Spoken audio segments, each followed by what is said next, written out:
to Anna. Oh. This is actually going to be probably one of the more serious bits. I was thinking about Anna's journey from infancy to today.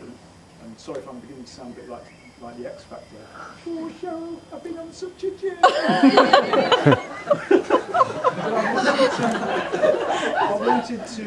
I wanted to kind of pick out some of those moments that have been special to me in that journey, and where perhaps I've seen Anna change or grow, or where I've been particularly proud of her.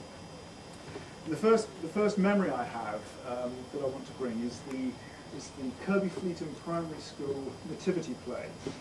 And you know, what mum and dad doesn't go misty-eyed when they see their kids in the school nativity? Certainly no exception.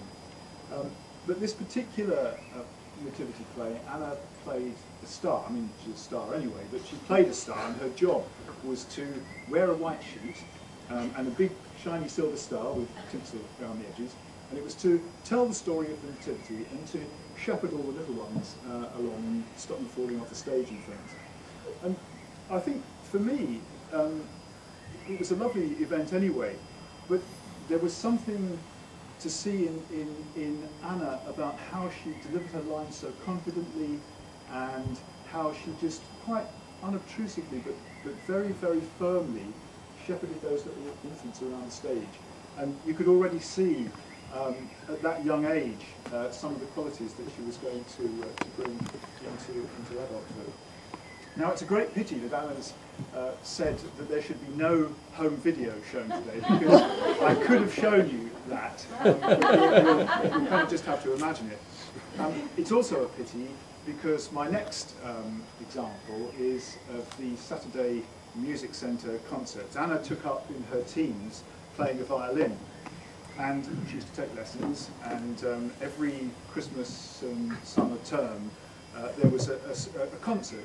And again, you know, all us proud parents filed into the hall to listen to 2 hours. I mean, it seemed like a lot longer than that actually at the time.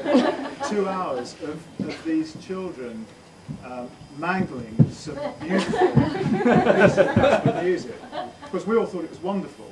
But when you play the tapes back, actually, it probably wasn't. And of course, with the advantage of the zoom lens, I was able to focus right in on Anna and capture the fierce concentration, the frowning head, the tongue sticking out, as she was sawing away, making this awful noise. To be quite fair to Anna, she did go on to attain quite a proficiency in the violin. And another really proud moment for me was when she was selected for the North Yorkshire County Schools Orchestra, where after 3 or 4 days of intensive rehearsals, they went and did a concert in Ripon. She's fine. Actually, she reminds me. And it doesn't seem like that long ago either. Anyway, this concert in Ripon Cathedral, it was an absolutely lovely evening. It was a lovely English summer's evening, beautiful setting, but the music was really, really good. They turned out a superb sound. And I felt so proud of her then for taking part in this. But I can remember her rushing up afterwards with her face glowing and her eyes sparkling with the excitement of taking part in that. Of course, Anna and Sam met through their joint love of skiing, and my next memory is of Fiona, Miriam and I standing on a very cold platform, windswept platform at Darlington Station to see her off for her gap year, where she was going to be running a chalet in the French Alps for 12 people, cooking for them, looking after them and so on.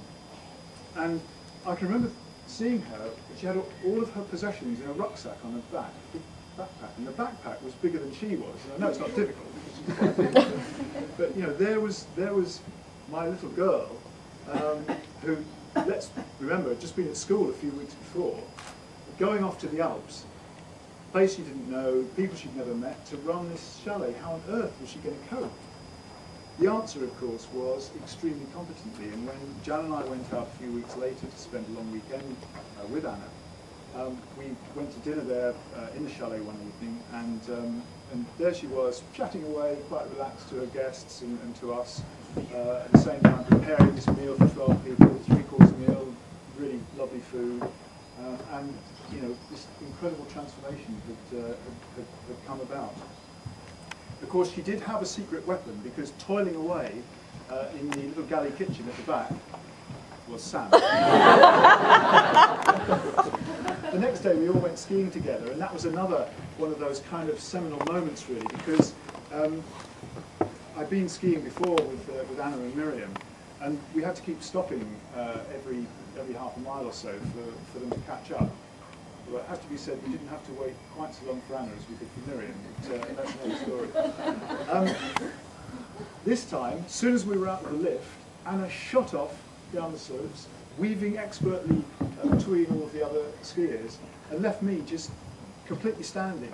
And it was one of those times when, you know, you're always better than your kids at everything that you do, and then suddenly it's not the case anymore. And it was quite a sobering moment, but quite wonderful as well to see her grow and change and develop. Then, of course, Anna went on to university, studied hard, got a really good degree, and my next proud moment is of going to the graduation ceremony at university and seeing her get a degree, well-earned degree, and that was really good. And of course, since then she's gone on to establish herself in a career in public relations with Lewis PR, and I'm sure we'll see great things from her in the future on that. My final proud memory has to be today. Going out onto that balcony with Anna on my arm today and coming down those stairs was just wonderful, and I treasure that forever. She's such a beautiful bride, and when I walked into the room before coming down, I was just completely knocked out. So that was a wonderful moment. Mind you, I have been having an awful lot of problems with my left knee recently, and so I was really glad that she was supporting me on the way down. This is the point, you'll be pleased to know I'm nearly at the end, where I'm meant to offer sage words of advice to the bride and groom. Given that I'm clearly the wrong person for that, I thought I might miss this bit out. But then I thought, no, I don't know, there's 2 or 3 things that I might want to pass on. The first is really a story about a former secretary of mine, Sharon, who, when she announced to her colleagues that she was going to get married, one of her colleagues said to her, "It's the first 10 years that are the worst." Sharon said, "Well, how long have you been married then?" 10 years. The second piece of advice really that was given to me that I'd like to pass on to both of you is, don't judge people by their relatives. When I look around this marquee this afternoon, I realised just how relevant those ones were. My final thought is, remember that every wife needs a husband, because sometimes things go wrong that just can't be blamed on the government. I'm sure you would like to all join with me in wishing Anna and Sam all the very best for a long, healthy, above all, happy life together. I'd like to propose a toast. I give you the bride and groom. Bride and groom. Bride and groom.